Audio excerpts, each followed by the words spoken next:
Good evening दोस्तों, मैं संदीप कुमार। मैंने आज आप सबके लिए लेकर क्या है सर, एक जबरदस्त एक मस्त टॉपिक। कंडीशन क्या है सर, तो आज का जो फिल्म चलने वाला है ना वो बहुत ही अलग है। हाँ, क्योंकि पता है आपको भी कि ये साइंस में टॉप 110 लघु प्लस दीर्घ उत्तरीय का आज हमारा कैमा क्लास है सर, तो ये 10वां क्लास है। यानी ऑलरेडी पहले मैं आपको 9 क्लास ले चुका हूं, और जो पिछले 9 क्लास नहीं देखे हैं ना, तो जाकर के वीडियो के डिस्क्रिप्शन में उसका प्लेलिस्ट का लिंक है, वहां से जाकर के सारे क्लासेस को कर दो धुआं धुआं। और जब तक सारे क्लास को नहीं करोगे धुआं धुआं, तब तक रिजल्ट नहीं होगा धुआं धुआं सर, क्योंकि रिजल्ट जो है वो ज्वालामुखी की तरह फटनी चाहिए। हाँ चलिए देखिए, सबसे पहली बात है ना सर कि आज की क्लास जो होने वाला है ना वो बड़ा 5 नंबरी हम क्वेश्चन से शुरू करने वाले हैं। यानी आज की क्लास में जो सबसे पहला सवाल है वो ऑलरेडी 5 नंबर में अब की बार आने वाला है सर। हाँ, क्योंकि सर ये सवाल जो है ना बड़ा रोमांटिक सवाल है। रोमांटिक बोला जाएगा तो समझ गया ना, वो रोमांटिक फिल्म वाला रोमांटिक में मत चले जाना। हाँ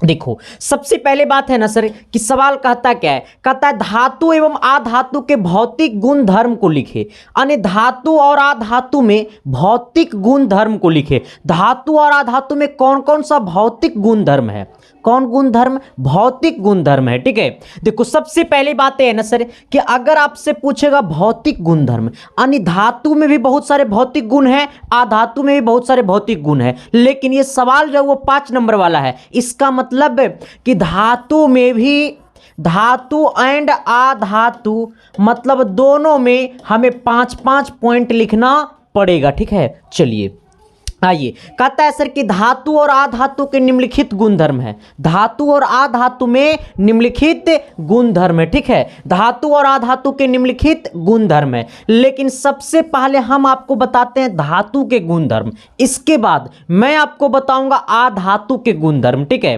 कहता है ना सर कि धातु का गुणधर्म क्या है, तो धातु का सबसे पहला गुणधर्म है कि धात्विक चमक। अगर धातु है और वो धातु में धात्विक चमक ना है तो वो धातु किस काम का है रे। यानी कहने का सेंस है सर कि बाराती आया दुल्हा राजा के साथ, और बाराती में दुल्हे राजा नहीं तो सर वो बाराती को हम क्या करेंगे, घर में रखकर। कंडीशन है ना सर, जिसके लिए मैंने आया था वो आया ही नहीं, तो फिर उसको लाने से क्या फायदा है। कंडीशन तो समझिए गया होगा। यही बात है सर कि अगर वो धातु है और वो धातु में चमक ही नहीं है तो वो धातु किस काम की है। सिंपल फंडा, सिंपल रूल, सिंपल कंडीशन है ना सर। तो धातु का सबसे पहला पहचान है कि उसमें धात्विक गुण होना, धात्विक चमक होना चाहिए। कहता है ना सर क्या धात्विक चमक है क्या, हमें धात्विक धातु के गुण धर्म का पहला पॉइंट कहता है धात्विक चमक। अब बताना है कि आपको धात्विक चमक किसे कहते हैं। कहता है प्रत्येक धातु का अपना धात्विक चमक होता है। प्रत्येक धातु का अपना धात्विक चमक होता है, जिससे यह पहचानने में सुविधा होती है, जिससे इसे पहचानने में सुविधा होती है। धातुओं में यही गुण धात्विक चमक कहलाती है। मैंने क्या बोला सर कि धात्विक चमक, पहला गुण आपका धात्विक चमक है। तो धात्विक चमक किसे कहते हैं, हो सकता है पूछ देगा आपसे परिभाषा 2 नंबरिया में कि धात्विक चमक किसे कहते हैं। हाँ, पूछ ले भी है धात्विक चमक किसे कहते हैं, तो इसलिए आपको धात्विक चमक का परिभाषा भी आपको याद रख लेना है। ठीक है, कहता है सर कि प्रत्येक धातु का अपना, मेरे साथ बोलना, दिल से बोलना, प्यार से बोलना, मोहब्बत से बोलना मेरे यारो, ऑटोमेटिकली दिल से दिल का जुड़ाव हो ही जाएगा। ठीक है सर, कहता है सर प्रत्येक धातु का अपना धात्विक चमक होता है। प्रत्येक धातु का अपना एक धात्विक चमक होता है, जिससे इसे पहचानने में सुविधा होती है, जिससे इसे पहचानने में सुविधा होती है।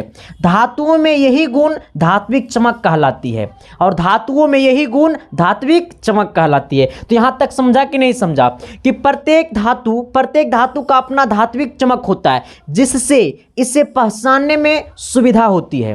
कहता है धातुओं में यही गुण धात्विक चमक कहलाती है। यहां तक किसी प्रकार की दिक्कत समस्या है तो बता दो मेरे यारो। आप 2 नंबर की तरफ आना सर। धातु के दूसरा गुण क्या कहता है, दूसरा गुण धर्म क्या कहता है, कठोरता। अगर वो धातु है और उसमें कठोरता नहीं है तो वो धातु किस काम की है। अगर वो धातु है और वो धातु में कठोरता नहीं है तो वो धातु किस काम की है? तो हमारा दूसरा गुणधर्म क्या होगा? धातु। देखो भाई, ये है 5 नंबर का सर, और जब वो 5 नंबर का है इसका मतलब 5-5 पॉइंट आपको दोनों में लिखना पड़ेगा। हाँ, तब भी आपको 5 में 5 मिलने वाला है, क्योंकि 5 में 5, समझ रहा है तू? आपके मार्कशीट में 5 नंबर छपेगा अधिक, एक मतलब समझ लो गया। हाँ, बहुत बड़ी बात मैंने बोल दिया सर, ये 5 नंबर की बात है, ना कि 1 और ना कि 2 नंबर की बात है सर। हाँ, और इससे वही नहीं, अब पूछेगा, आपको पूछ देगा कि कठोरता का परिभाषा क्या है ना, या धात्विक चमक किसे कहते हैं? तो तुमको धात्विक चमक का भी परिभाषा याद हो गया, और आपको धातु के गुणधर्म भी आपको पता चल गया। आ जाइएगा, कहता है कठोरता किसे कहते हैं सर? कि धातुओं सामान्यतः कठोर होती है। आपको भी ये बात पता है, हमें भी ये बात पता है, शायद उनको भी ये बात पता होगा कि धातु जो होता है सर वो कठोर होता है। तो ये मैंने बोला सर कि धातुओं सामान्यतः कठोर होती है। जैसे ये आयरन है सर, क्या है ये? आपको ये आयरन होगा, ठीक है, ये आयरन होगा, ठीक है ना। तो कहता है सर कि धातुओं सामान्यतः कठोर होती है, जैसे आयरन है, एल्युमिनियम है तथा कॉपर कठोर होती है, ठीक है। हमने क्या बोला सर कि धातुएं जो होती है सामान्यतः कठोर होती है। जैसे में क्या, आपका आयरन है, इसके बाद आपका एल्युमिनियम है, इसके बाद आपको कॉपर, काफी कठोर होती है। इन्हें चाकू से नहीं काटा जा सकता है। कठोर धातु को चाकू से काटा नहीं जा सकता है। लेकिन आपने एगो चीज रटे होंगे कि सोडियम को चाकू से काटा जाता है। कौन सा धातु है जिसे चाकू से काटा जाता है? तो सोडियम पोटेशियम, ये बात आप पढ़े होंगे, ठीक है। तो मैंने यही बोला है सर कि धातु सामान्यतः कठोर होती है, इसे चाकू से नहीं काटा जा सकता है। और कौन से धातु को चाकू से नहीं काटा जा सकता है? जैसे आयरन हो गया, आपको एल्युमिनियम हो गया, कॉपर हो गया, ये सब काफ़ी कठोर होती है, जिसे हम लोग चाकू से नहीं काटा जा सकता है, ठीक है। अब कहता है लेकिन सोडियम और पोटेशियम बोले तो के धातु मुलायम है।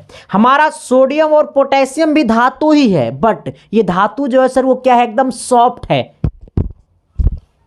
हाँ, एकदम इसके तरह सॉफ्ट है, ठीक है। तो कहता है ना सर कि लेकिन सोडियम और पोटेशियम धातु मुलायम है, जिसे चाकू से भी काटा जा सकता है। यह गुण कठोरता कहलाती है। मैंने क्या बोला है सर? मैंने बोला कि कठोरता किसे कहते हैं? कहता है धातुएं सामान्यतः कठोर होती है। धातुएं जो होती है वो सामान्यतः कठोर होती है। धातुएं जो होती है सर वो सामान्यतः क्या होती है? कठोर होती है, ठीक है। धातुएं सामान्यतः क्या होती है? कठोर होती है। जैसे आयरन, ठीक है, आयरन, एल्युमिनियम, कॉपर काफ़ी कठोर होती है, इन्हें चाकू से नहीं काटा जा सकता है। कठोर धातु को चाकू से नहीं काटा जा सकता है। लेकिन सोडियम, पोटेशियम धातु मुलायम है, जिसे चाकू से भी काटा जा सकता है। यह गुण कठोरता कहलाती है। यहाँ तक में किसी प्रकार की दिक्कत, समस्या है तो बता दो मेरे यारों, आपकी समस्या पे मैं करूँगा खुल के बार। कहता है अधात्वर्धता किसे कहते हैं? अधात्वर्धता क्या है? वैसे धातु जिसे हथौड़े से पीटकर पतली चादर बनाई जा सकती है उसे अधात्वर्धता कहते हैं। मैंने क्या बोला सर कि वैसे धातु जिसे हथौड़े से पीटकर पतली चादर बनाई जा सकती है उसे हम लोग क्या कहते हैं? वैसे धातु को हम लोग क्या कहते हैं? अधात्वर्धता धातु कहते हैं, ठीक है। तो क्या मैंने जो बोला वो चमका न जी? अरे एस या नो तो बोलिए ना जी। देखो सबसे पहली बात है ना सर कि एक क्लास कैसा लग रहा है। एक बार दिल खोल के बोलना, दिल बंद करके मत बोलना, दिल खोल के बोलना सर। जो दिल में करे वो बोलना, बट जैसा क्लास लगा वैसा बोलना, ठीक है सर। आ जाइए, कहता है ना सर कि अधात्वर्धता किसे कहते हैं? कहता है धातुओं को कहता है धातुओं को हथौड़े से पीटकर पतली चादर बनाया जा सकता है। धातु का यही गुण अधात्वर्धता कहलाता है। यानी कहने का सेंस है सर कि वैसे धातु जिन्हें हथौड़े से पीटकर पतली चादर बनाई जा सकती है, ऐसे धातु को हम लोग कहते हैं अधात्वर्धता, ठीक है। वैसे धातु जिन्हें पीटकर पतली चादर बनाई जा सकती है, वैसे धातु को हम लोग क्या कहते हैं? अधात्वर्धता। सब कोई बोलेगा सर, जो ना बोलेगा ना वो अपना शादियों में ना बोलेगा। हाँ, इसलिए बोलो, दम भर बोलो। हाँ, कहता है सर तन्यता क्या है? अगर अधात्वर्धता का मतलब होता है कि हथौड़े से पीटकर चादर, अब तन्यता का मतलब होता है सर कि इसे पीटकर पतली तार बनाई जा सकती है।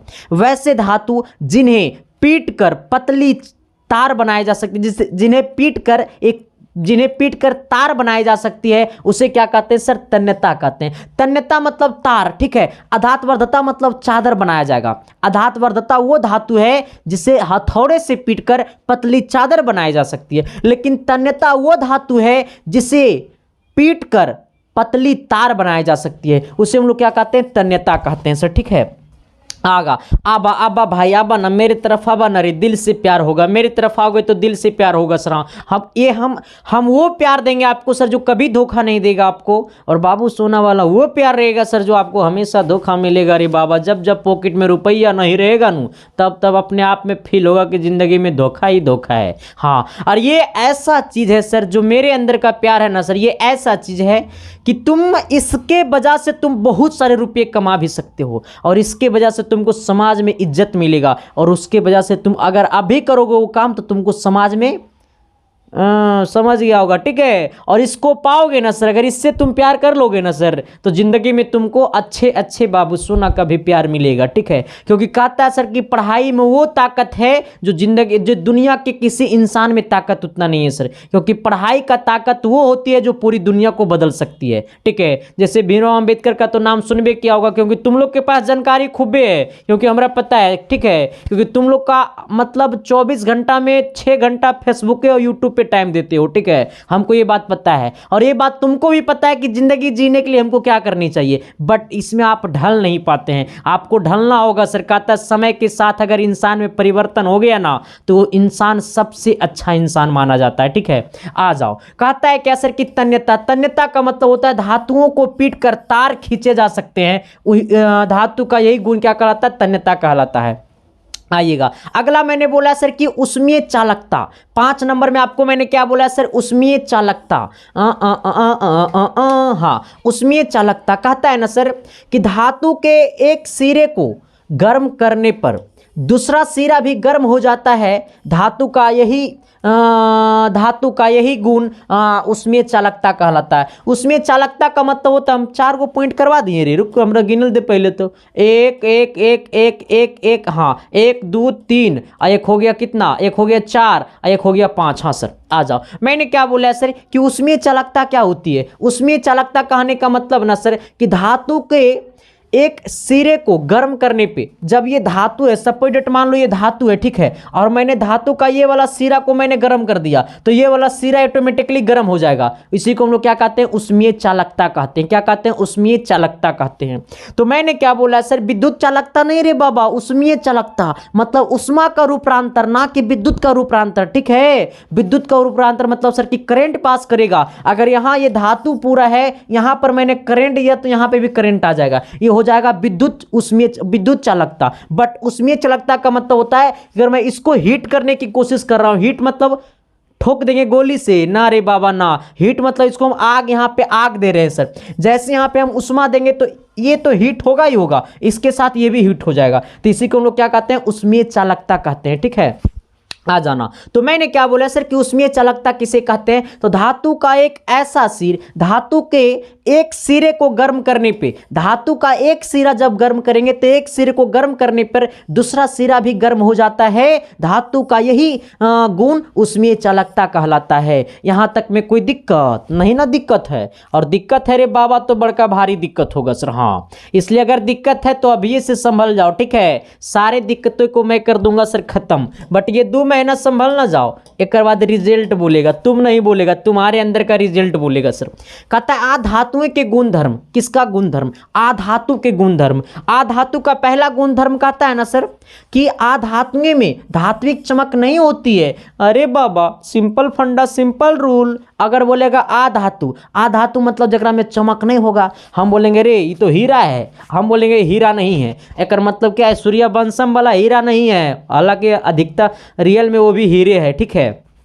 आ जाना सर। मैंने बोला हीरा है, हीरा का मतलब क्या होता है? एकदम उसमें चमक होता है सर, है ना। अब मैंने बोला ये हीरा है, फिर मैंने बोला हीरा नहीं होने का क्या पहचान है? इसका मतलब इसमें चमक नहीं होगा तो वो हीरा होगा, ठीक है। सोना होने का क्या पहचान है?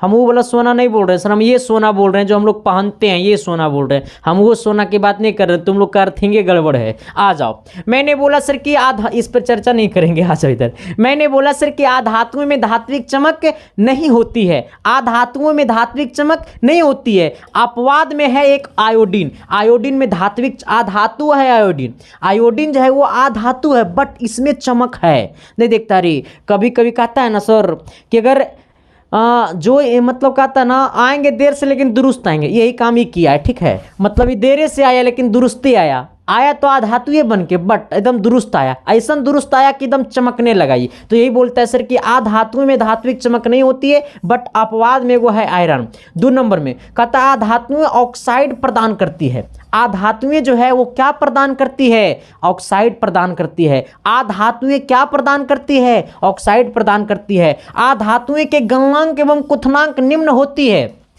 मैंने क्या बोला रे बाबा, मैंने बोला सर कि आधातुओं की जो गलनांक होती है और जो क्वथनांक होती है वो क्या होती है सर जी, तो निम्न होती है। निम्न बोले तो बहुत सारा होती है, ठीक, निम्न होती है। हाँ, क्या बोला सर, ये निम्न होती है। तो आधातु और आधातुएं के गलनांक एवं क्वथनांक निम्न होती है। मैंने क्या बोला है, आधातु के गलनांक एवं क्वथनांक निम्न होती है। पॉइंट नंबर 4 की तरफ आना सर।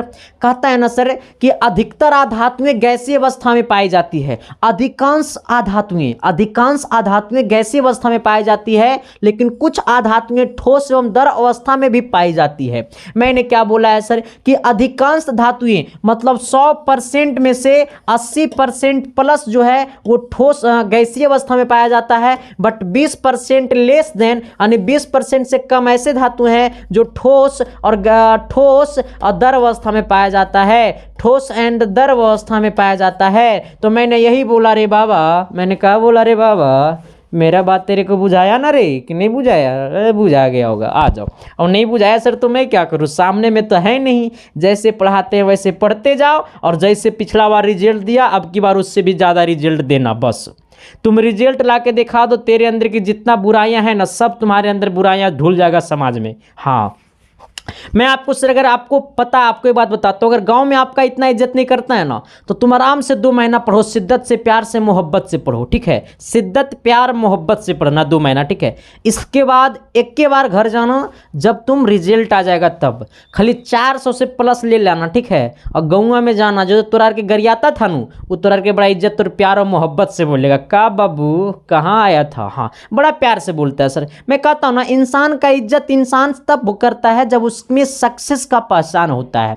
ये चीज मैंने देखा है सर, अपनी आंखों से देखा, रियलिटी है सर। और ये बात अपनी मम्मी पापा से भी पूछिएगा ना, दोस्त भाई से भी पूछिएगा ना, तो ये बात आपको समाज भी बताएगा इस चीज को। ठीक है, तो सर जो रियलिटी है, जो समाज का गुण है, जो समाज चाहता है आप वैसा बनिए। हाँ ठीक है, और वैसा बनने के लिए सर तपन करना पड़ता है। कहता ना, काक चेष्टा बको ध्यानम स्वयं निंद्रा, मतलब और क्या कहता है सर, बगला के ध्यान रखो और कुत्ता की तरह सो, और क्या कहता है सर, अल्पाहारी कम खाओ, लेकिन तुम्हारा का तो भर कुकर खाना है, अब बेड पे सोना है, और अभी ठंडी का मौसम है सर तो रजाई ओढ़ के मोबाइल में फिल्म देखना है सर। नहीं रे बाबू, ऐसे से जिंदगी नहीं चलता है सर। ऐसे करोगे तो एक दिन कटेगा, जिंदगी नहीं कटेगा। जिंदगी को काटने के लिए सर आपको हर पल हर टाइम मात्र टाइम देना होगा, ये 2 महीना। हाँ, तब देखना जिंदगी कितना बेहतरीन तरीका से कटेगा सर। कहता है ना कि अधिकतर आधातुएं गैसीय अवस्था में पाई जाती है, लेकिन कुछ आधातुएं ठोस एवं द्रव अवस्था में पाई जाती है। अधिकांशतः जो आधातु हैं वो गैसीय अवस्था में पाई जाती है, लेकिन कुछ जो है वो ठोस और द्रव अवस्था में पाई जाती है। 5 नंबर में आना सर। 5 नंबर में मैंने बोला कि आधातुएं जल में अल्फ घुलनशील है। आधातु जो है वो जल में कम घुलनशील है, अल्फ मतलब कम। 5-5 पॉइंट दोनों में लिख दिए, और जब 5-5 पॉइंट दोनों में लिख दिए तो बोर्ड एग्जाम 5 में से 1 नंबर काट लेगा रे? नहीं कटेगा। हाँ, जितना बेहतरीन तरीका से मैंने परिभाषा लिखा है ना सर, कि बोर्ड एग्जाम के अगर बोर्ड एग्जामिनर जो चेक करेंगे ना कॉपी, जो टीचर होंगे ना वो भी दिल से बोलेंगे आई लव यू लिखने वाले हैं। हमको तो बोलवे करेंगे, हाँ पढ़ाने वाले को तो और बोलेंगे सर। आ जाना, मैंने क्या बोला सर कि धातु और अधातु के भौतिक गुणधर्म, बट मैं आपको 2 सेकंड आना फिर से मैं रिवीजन करा देता हूं। ठीक है, क्योंकि देखो मेरा एक उद्देश्य है सर कि आपके दिल और दिमाग में मैथ और साइंस दौड़ना चाहिए, आपके खून में मैथ और साइंस दौड़ना चाहिए। जब तक आपके खून में मैथ और साइंस नहीं दौड़ेगा सर, तब तक आपका खून में रिजल्ट का जुनून नहीं दौड़ेगा सर। ठीक है, आना। कहता है सर क्या धात्विक चमक क्या है, पहला गुणधर्म है धात्विक चमक धातु का। कहता है प्रत्येक धातु का अपना धात्विक चमक होती है जिससे इसे पहचानने में सुविधा होती है। धातुओं में यही गुण धात्विक चमक कहलाती है। चलो 2 नंबर में आना। 2 नंबर में मैंने क्या लिखा सर, कठोरता। कहता है सर कि धातु समानता कठोर होती है, धातु समानता कठोर होती है। जैसे हो गया आयरन, ये आयरन है, आयतन मत समझना, आयरन। इन्हें चाकू से, आयरन हो गया, एल्युमिनियम हो गया, कॉपर, काफी कठोर होती है। इन्हें चाकू से नहीं काटा जा सकता है सर, कठोर धातु को चाकू से नहीं काटा जा सकता है। बट लेकिन सोडियम और पोटेशियम धातु मुलायम है जिसे चाकू से भी काटा जा सकता है। यही गुण कहलाती है कठोरता। यही गुण क्या कहलाती है, कठोरता। अगला नंबर में आना। मैंने बोला आधातवर्धता। आधातवर्धता का मतलब होता है वैसे धातु जैसे हथौड़े से पीटकर पतली चादर बनाई जा सकती है, उसे आधातवर्धता कहते हैं। और तन्यता बोले सर तो वैसे धातु जैसे पीटकर पतली तार बनाई जा सकती है, उसे तन्यता कहते हैं। और उसमें चालकता का मतलब होता है सर कि जब उसके एक सिरा को गर्म करेंगे तो दूसरा सिरा ऑटोमेटिकली गर्म हो जाएगा, उसे क्या कहते हैं, उसमें चालकता कहते हैं। और अगर बोला जाए सर कि आधातु का पहला गुण, तो आधातु का जो होता है सर वो आधातु में धात्विक चमक नहीं होती है, आधातु ऑक्साइड प्रदान करती है, आधातुओं के गलनांक एवं क्वथनांक निम्न होती है। और मैंने फिर बोला क्या सर कि आधातु अधिकतर आधातुएं गैसीय अवस्था में पाई जाती है, लेकिन कुछ आधातुएं ठोस और द्रव अवस्था में पाई जाती है। ठीक है, फिर मैंने बोला कि आधातुएं जल में अल्प घुलनशील है। यहां तक सबके क्लियर, यहां तक सबके क्लियर, यहां तक सबके क्लियर। अगर क्लियर है सर तो एक बार कमेंट बॉक्स में जय इंडिया लिख करके कमेंट कर दो, क्योंकि कर लो इंडिया से प्यार तभी होगा पढ़ाई से प्यार। ठीक है सर, आ जाना। तो ये क्लास कैसा लगा सर, जो भी लोग चैनल पे पहली बार आए हैं तो चैनल को सब्सक्राइब कर देना और बेल आइकन को प्रेस करके दोस्तों को भी शेयर कर देना। शेयर तो करना बनता है सर, क्योंकि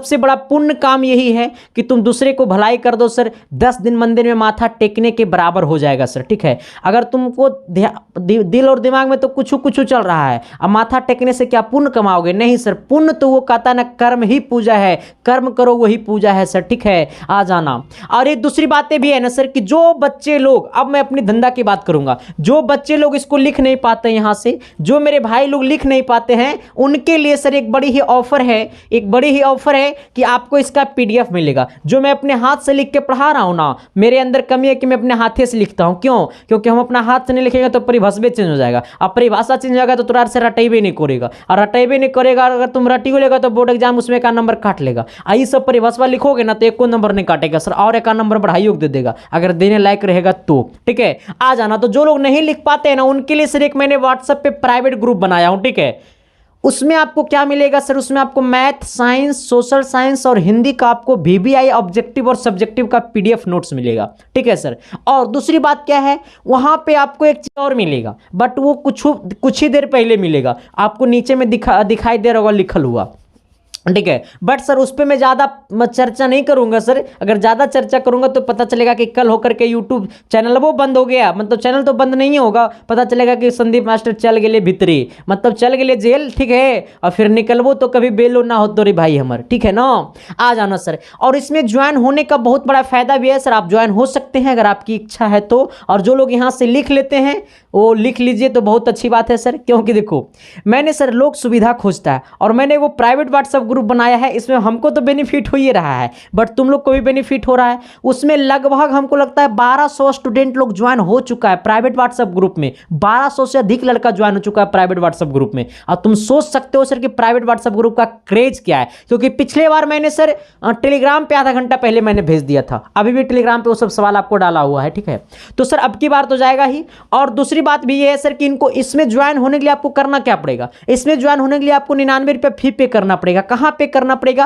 तो आपको ये 72 वाले नंबर पे करना पड़ेगा। ठीक है, ये 72 वाले नंबर पे पे फोन और पेटीएम चलता है, आपको 99 रुपये पेमेंट कर देना है और वही 72 वाले नंबर पे पेमेंट करके स्क्रीनशॉट भेज देना है। ठीक है, मेरा बात को समझ लो गया। हाँ, और वही व्हाट्सएप पे आपको पेमेंट का स्क्रीनशॉट भेज देना है और मैसेज में लिख देना है कि सर मुझे प्राइवेट ग्रुप में ज्वाइन कर दीजिए। आपको सर 1 मिनट के अंदर में पिछला जितना PDF सबके पास भेजा गया होगा वो सारे PDF आपके पास भी भेज दिया जाएगा और आपको प्राइवेट ग्रुप में भी ज्वाइन कर दिया जाएगा। ठीक है, प्राइवेट ग्रुप में सबसे बड़ी बात यह है सर, ना तो आप किसी का नंबर देख पाइएगा ना तो आपका नंबर कोई देख पाएगा। आपके पास पीडीएफ जाएगा तो वो मेरा नंबर बन के जाएगा, ठीक है सर। सबसे बड़ी बात ये है सर, क्योंकि पिछला बार मैंने तंग हो गया था सर, कोई एकरा से फोन लगा के बात कर लेता था, कोई ओकरा से फोन लगा के बात कर लेता था, समझिए क्या वो एकरा से बात कर लेता होगा। हाँ, तो कंडीशन यही है सर। और एक बात और भी है, थोड़ी सी आप लोग के लिए दुखद समाचार भी है कि आप ये 72 वाले नंबर पे कॉल नहीं कर सकते हैं, ऐड कॉल नहीं कर सकते हैं, सिर्फ आप उस पर व्हाट्सअप कॉल कर सकते हैं और व्हाट्सअप पे आप मैसेज करिएगा तो आपको रिप्लाई मिल जाएगा सर। क्योंकि नंबर पे कॉल करिएगा तो वो नंबर ऑलरेडी मेरे पास रहता नहीं है, ठीक है, तो इसलिए सर उस पर कॉल नहीं करिएगा तो अच्छा रहेगा, ठीक है, आ जाना। चलिए आइए सर, और क्या कहता है अगला, थोड़ी सी गौर करना। कहता है ना सर 56 नंबर, कहता है दृष्टि दोष क्या है, यह कितने प्रकार के होते हैं। दृष्टि दोष क्या है, वह कितने प्रकार के होते हैं। अगर सर हमें किसी वस्तु को देखना होगा तो निकटतम दूरी कितना होनी चाहिए, 25 सेंटीमीटर। अगर हमें ये वस्तु को देखना है, ये पेन को देखना है, तो मेरा आंख से इसका जो निकटतम दूरी होनी चाहिए, न्यूनतम दूरी जो होनी चाहिए वो 25 सेंटीमीटर होनी चाहिए। ऐसे या नो, मैंने क्या सही बोल रहा हूँ ना, क्या मैं सही बोल पा रहा हूँ ना, मेरा दिल और दिमाग सही है ना। मुझे तो लग रहा है सर सही है, बट आपको भी लगेगा कि कुछ देर के बाद वो ठीक है, ठीक है, आ जाना। मैंने क्या बोला सर कि अगर किसी वस्तु को अगर आपको देखना होगा, अगर आपका आँख की क्षमता अगर ठीक है, तो अगर ये वस्तु 25 सेंटीमीटर पर होगा तो आपको दिख जाएगा, 25 सेंटीमीटर से कम पे रहेगा तो आपको नहीं दिखेगा सर, ठीक है। हाँ, क्योंकि 25 सेंटीमीटर से कम पे रहेगा तो उसका प्रतिबिंब आप बना नहीं पाएगा आपका रेटिना पे, ठीक है। और जब रेटिना पे प्रतिबिंब नहीं बना पाएगा सर तो उस वस्तु को आप बता नहीं सकते कि वो वस्तु क्या है, ठीक है। तो मैंने क्या बोला है सर कि अगर नॉर्मल इंसान, जो इंसान होते हैं, सामान्यतः जो इंसान होते हैं, मनुष्य होते हैं, वो 25 सेंटीमीटर की दूरी पर अगर कोई वस्तु रखा हुआ है तो उसको देख पाएगा। अगर 25 सेंटीमीटर से कम पे आ गया तो वो दिख नहीं पाएगा। लेकिन अगर 25 सेंटीमीटर पे वस्तु है तो पर भी उसको नहीं दिख रहा है, एक मतलब वो आंख में खराब हुई हो गया सर। हाँ, अरे 25 सेंटीमीटर पे समान इंसान को दिखता है कोई वस्तु, अगर उसको नहीं दिख रहा है इसका मतलब वो अंधर हो गया, उसको आंख में एक दृष्टि दोष हो गया, उसकी आंख में वो कारण हो गया जिसको इलाज कराना पड़ेगा। आना, तो क्या बोला सर दृष्टि दोष क्या है, कहता है यह कितने प्रकार के होते हैं। दृष्टि दोष जो है सर वो 4 प्रकार के होते हैं, मुख्यतः 4 प्रकार के होते हैं, ठीक है। आना, कहता है सर क्या कि दृष्टि दोष क्या है, कहता है समान नेत्र द्वारा 25 सेंटीमीटर की वस्तु, 25 सेंटीमीटर पर की वस्तु को स्पष्ट देखा जाता है। कहता है समान नेत्र द्वारा मतलब एक अच्छा इंसान द्वारा, एक नॉर्मल इंसान द्वारा एक समान नेत्र द्वारा 25 सेंटीमीटर पर की वस्तु को स्पष्ट देखा जाता है। मतलब 25 सेंटीमीटर पर कोई वस्तु है तो उसको स्पष्ट देख पाएंगे। लेकिन रे बाबा, जब इस स्पष्ट दर्शन की न्यूनतम दूरी पर वस्तु को स्पष्ट नहीं देख पाता है तो वह कहा जाता है कि उसके नेत्र में दृष्टि दोष है। मेरा बात को समझा नहीं समझा होगा, ये परिभाषा आपके दिल में नहीं गया होगा, लेकिन हम बोल रहे हैं वो आपके खून में दौड़ जाएगा। मैंने क्या बोला है सर कि एक सामान्य नेत्र मतलब एक अच्छा इंसान, तो मैंने एक स्वस्थ इंसान, हम स्वस्थ हैं कर मतलब हमारा आंखें स्वस्थ है तभी तो हम स्वस्थ हैं। स्वस्थ इंसान मतलब उसमें कोई रोग नहीं है, तो हमारा आंख में भी कोई रोग नहीं रहेगा। तो हमारे समान जो नेत्र होता है, सामान्यता जो नेत्र होते हैं उसमें 25 सेंटीमीटर तक की वस्तु को देख पाता है। लेकिन अगर 25 सेंटीमीटर तक वस्तु को नहीं देख पाता तो उसके आंख में एक दृष्टि दोष उत्पन्न होता है, उसके आंख में एक दृष्टि दोष उत्पन्न होता है, उसी को हम लोग कहते हैं दृष्टि दोष, ठीक है।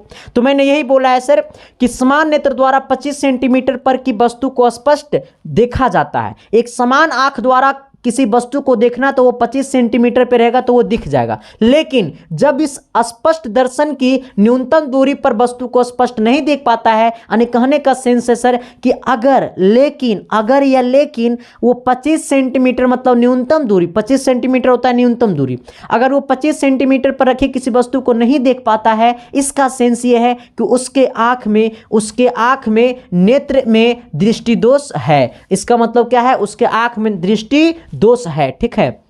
आना, फिर मैंने क्या लिखा है सर कि दृष्टि दोष जो होते हैं यह मुख्यतः 4 प्रकार के होते हैं। दृष्टि दोष जो होते हैं सर वो मुख्यतः 4 प्रकार के होते हैं। पहला निकट दृष्टि दोष, दूसरा दूर दृष्टि दोष या दीर्घ दृष्टि दोष, ठीक है।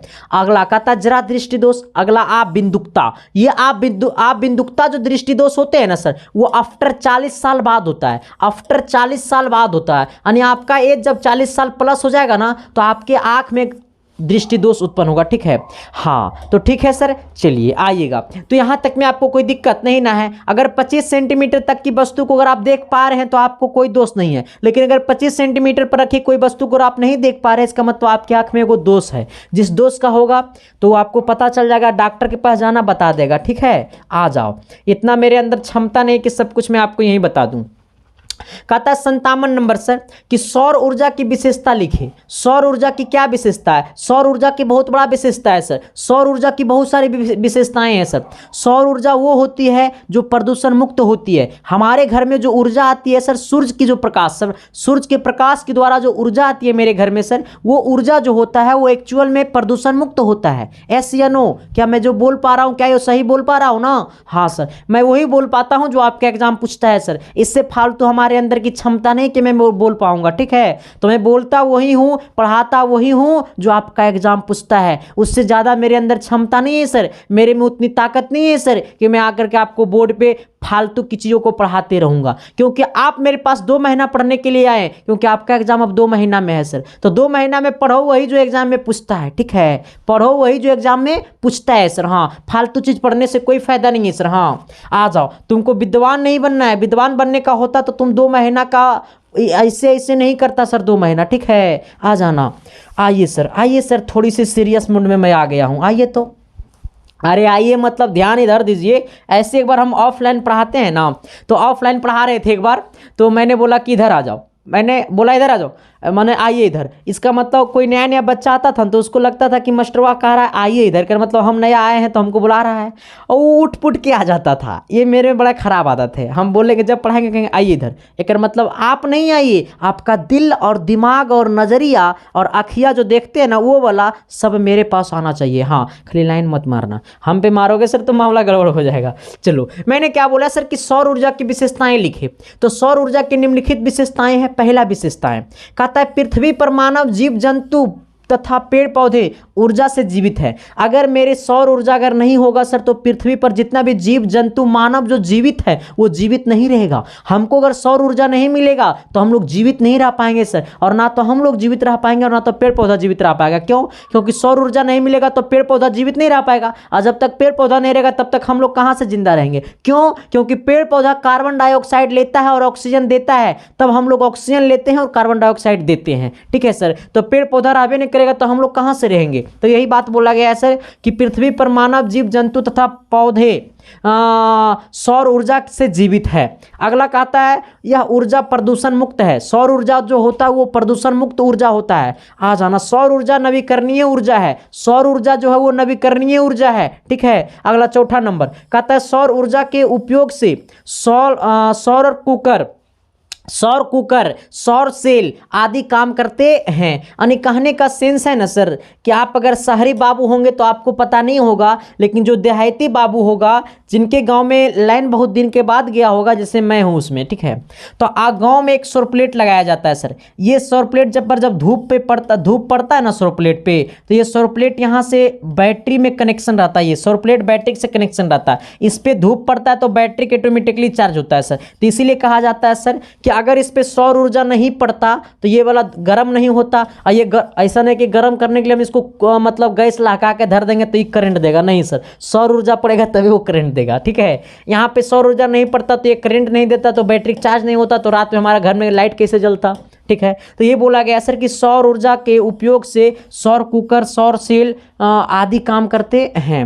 अगला आपको 5 नंबर में आपको खुद से लिखना पड़ेगा सर। 5 नंबर में एक पॉइंट और लिखना पड़ेगा, ठीक है। वो आपको खुद से लिखना पड़ेगा कि सौर ऊर्जा की सहायता से आपको क्या एक और विशेषता है सौर ऊर्जा का। चलिए सर, अगला एगो देखो आ गया न्यूमेरिकल सर जी। ये कहा गेलखिन न्यूमेरिकल बड़ा दिन के बाद आया है ना। अच्छा, न्यूमेरिकल का एगो भंडारा लाएंगे, ठीक है। न्यूमेरिकल का एगो भंडारा लाएंगे, मतलब जितना मन करेगा उतना खाना, ठीक है, उतना से बाहर नहीं आएगा सर। कहता है सर कि एक बल्ब पर 100 वाट 220 वोल्ट अंकित है। अच्छा, एगो बल्ब एगो मार्केट से मैंने एगो बल्ब खरीदा। हमको पापा जी बोला ना कि जो एगो बल्ब ले यहाँ, का ले यहाँ एगो बल्ब ले ले यहाँ, हम लोग क्या भाषा है सही है, ठीक है। जाए छिए एगो बल्ब लेते आइए छो, ठीक है। अच्छा मैंने एगो गया मार्केट सर, और मार्केट से मैंने एक बल्ब लेके आया, ठीक है। ये बल्ब पे 100 वाट अंकित है। कितना वाट अंकित है? 100 वाट अंकित है, और लिखा हुआ 200 वोल्ट अंकित है ना, ये अंकित है, इस पे लिखा हुआ है। हम पढ़ पत्थर कुछ नहीं है, ठीक है, हम पढ़े हुए इंसान नहीं थे। हमने गया मार्केट बल्ब लाने, मैंने दुकान में बोला कि वो बॉल दीजिए हमको, ये बॉल दे दिया। अब इस पे इतना जैसी अंकित रहा ना, तो मेरे पापा जी पढ़े लिखे हैं, मतलब वो देखे कि अरे इस पे तो बड़ा भयानक बॉल, ये तो अथी बाट वाला, ये तो 100 वाट वाला बल्ब ले लिया। हम पे गुस्साने लगे, चिल्लाने लगे। तो हम बोले कि हमरा समझ में आवे छे ये का लिखल छे हमके ना समझ में आवे छे। हाँ, तो इसका मतलब क्या है कि हम अनपढ़ हैं। तब पापा बोलने लगे कि तब उनका दिमाग में आया कि अगर ये 100 वाट है और 200 वोल्ट है, इसका मतलब ये कितना करंट लेगा। पापा का दिमाग में आ गया कि ये कितना करंट लेगा। फिर उनका दिमाग में आ गया कि इसका प्रतिरोध क्या होनी चाहिए। अरे इसीलिए तो अब के बाद जब बॉल खरीदने जाना अब के बाद जब बॉल खरीदने जाना, या फिर पापा आपके बॉल खरीद के लाते हैं, तो उस पर अंकित होगा 9 वाट या फिर 200, जितना भी वोल्ट अंकित रहेगा ना उतना रहेगा। उसके बाद पापा को बता देना कि पापा बता दें इसमें कितना करंट लगेगा। तब पापा सोच लेंगे कि मेरा बेटा तो पढ़ने लगा। हाँ, इसके बाद यूँ बता देना कि पापा यूँ बता दे कि कितना रेसिस्टेंस इसमें प्रतिरोध लगेगा। तब उनको कुछ देर के लिए लगेगा कि नहीं, जो मैं पैसा खर्चा कर रहा हूँ वो सही जगह जा रहा है, ठीक है सर, आ जाना। तो यही काम यहाँ पे है कि एक बल्ब है जिसपे 100 वाट अंकित है, 200 वोल्ट अंकित है। अच्छा कितना वाट अंकित है? ये पावर जो है ना सर, ये बल्ब का जो पावर है ना, ये बल्ब का जो पावर है वो कितना है? 100 वाट अंकित है, ठीक है, 100 वाट अंकित है। और हमें हमारा क्या वोल्ट कितना है सर? तो ये 200 वोल्ट हमें अंकित है, ठीक है। हमसे पूछा है करंट, क्या पूछा है सर कि बल्ब के फिलामेंट से प्रतिरोध ज्ञात करें। अच्छा फिर प्रवाहित धारा ज्ञात करें। क्या ज्ञात करें? धारा। इसका बाद धारा बोले तो विद्युत करंट यानी आई बराबर धारा होता है, ठीक है।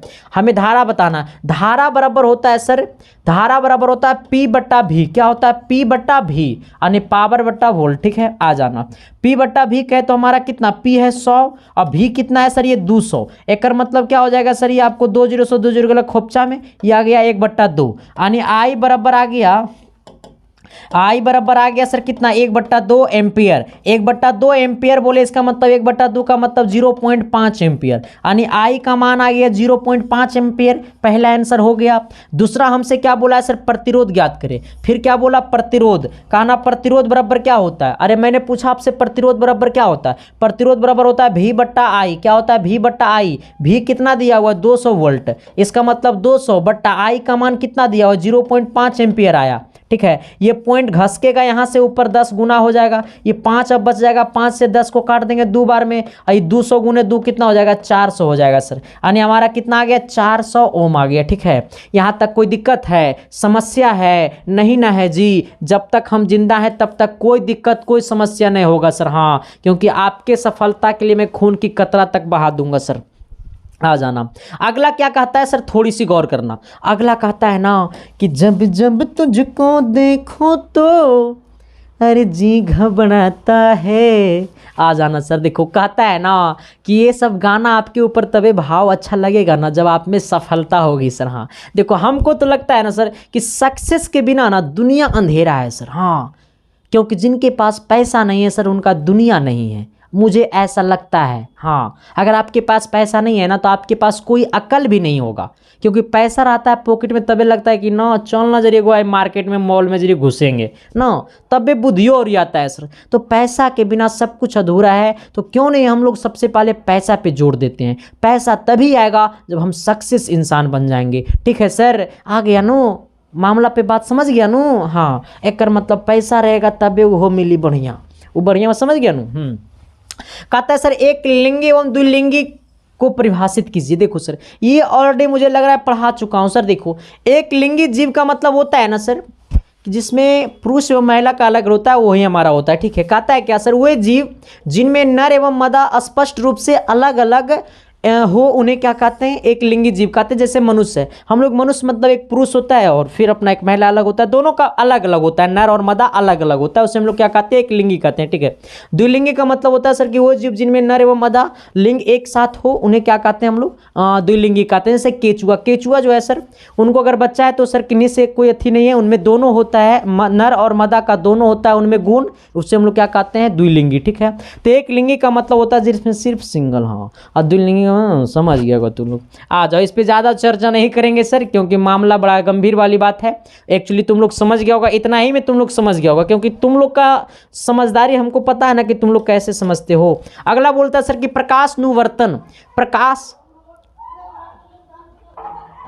प्रकाशनुवर्तन एवं गुरुत्वानुवर्तन। देखो इन्हें हो गया खोपड़ा वाला बात, हाँ उन्हें हो गया मर्डर है। देखो एक्चुअली में लड़ाई झगड़ा जो है ना सर, जिंदगी का बहुत ज़्यादा जो होता है ना सर, जिंदगी हम बताते हैं ना आपको कि लाइफ आपसे भी कोई तभी डरेगा जब आप में कुछ ताकत होगी सर। ताकत मतलब अब सर कोई बल से किसी से कोई नहीं डरता, आपको अंदर कितना हूँ समाज क्यों नहीं हो जाए, अगर पैसा आप में नहीं है ना सर तो आपको कोई इज्जत नहीं देगा। हाँ, अगर आपके अंदर पैसा है सर तो आप चाहे कितना हूँ खत्म क्यों नहीं हो, आपको पूरा दुनिया इज्जत देगा और आपसे कोई लड़ेगा भी नहीं सर। हाँ, तो सबसे बड़ा चीज़ है ना, हम तो एक ही चीज़ कहेंगे सर, सक्सेस हो जाओ, दुनिया का हर चीज़ तेरे अंदर मिट जाएगा सर। हाँ, बस सक्सेस एक बार हो करके तो देखो क्या मज़ा है सर जिंदगी जीने में। ठीक है, आ जाना। कहता है सर प्रकाशनुवर्तन एवं गुरुत्वानुवर्तन किसे कहते हैं सर, कहता है ना प्रकाशनुवर्तन पौधे के शीर्ष प्रकाश की दिशा में अग्रसर होते हैं, पौधे के शीर्ष प्रकाश की दिशा में अग्रसर होते हैं, उसे कहते हैं प्रकाशनुवर्तन। क्या कहता है, प्रकाशनुवर्तन। मैंने क्या बोला सर कि पौधे के शीर्ष प्रकाश की दिशा में अग्रसर होते हैं, इसे क्या कहा जाता है, प्रकाशनुवर्तन। आ जाना। कहता है गुरुत्वानुवर्तन किसे कहते हैं, पौधे का जड़ गुरुत्वाकर्षण की दिशा में अग्रसर होते हैं, उसे क्या कहते हैं, गुरुत्वानुवर्तन। कहता पौधे के जड़ गुरुत्वाकर्षण की दिशा में अग्रसर होते हैं, इसे क्या कहते हैं, गुरुत्वानुवर्तन कहा जाता है। यहां तक में किसी प्रकार की दिक्कत समस्या है तो बता दो मेरे यारो, आपकी समस्या पे मैं करूंगा खुल के बार, एकदम कंफर्म रूप से करेंगे सर, काहे नहीं करेंगे। आ जाना। देखो सर आज तक का क्लास आपको 60 नंबर क्वेश्चन तक ही आ गया, टोटल हमें 50 क्वेश्चन सॉल्व कराना है, तो हो जाएगा 110 क्वेश्चन, और ये 50 क्वेश्चन बहुत जल्द हम करा देंगे। इसमें तो लग रहा है कितना, ये 50 क्वेश्चन बचा हुआ है ना, तो हम 5 क्लास, अब आपको 10-10 क्वेश्चंस लाएंगे प्रत्येक क्लास में। ठीक है सर, आ जाना। क्योंकि सर बहुत मेहनत करने के बाद हम सवाल को छांटते हैं, क्योंकि मेरे एक चैलेंजिंग लाइफ है। ठीक है, क्योंकि पिछला बार सर आपको पता है कि 482, अब की बार मेरा एक गो टारगेट है 482 से भी पार। ठीक है, तो सारे क्लासेस को देखते रहना sir. Thank you, love you. YouTube के प्ले लिस्ट में जाना, आपको जितना भी क्लास चल रहा है ना सबका प्ले लिस्ट बना हुआ है। ठीक है, वहां पे सब क्लास आपको मिल जाएगा। ठीक है, thank you sir, love you. बाकी मिलते हैं आप सबको अगली क्लास में, तब तक के लिए बाय। ये क्लास कैसा लगा सर एक बार कमेंट बॉक्स में जरूर बता देना। थैंक यू मेरे भाई, लव यू मेरे भाई। शिद्दत से, प्यार से, मोहब्बत से मेहनत करना सर अपने लाइफ को लेकर के। अगर खुद के लाइफ को लेकर के मेहनत नहीं करते हो सर, तो मम्मी पापा जो घर में बैठे हैं उनको लिए भी थोड़ा सा सोचना, एक मिनट सोचना और फिर उनके प्रति मेहनत करना सर, लेकिन जरूर मेहनत करना। ठीक है sir, thank you, love you.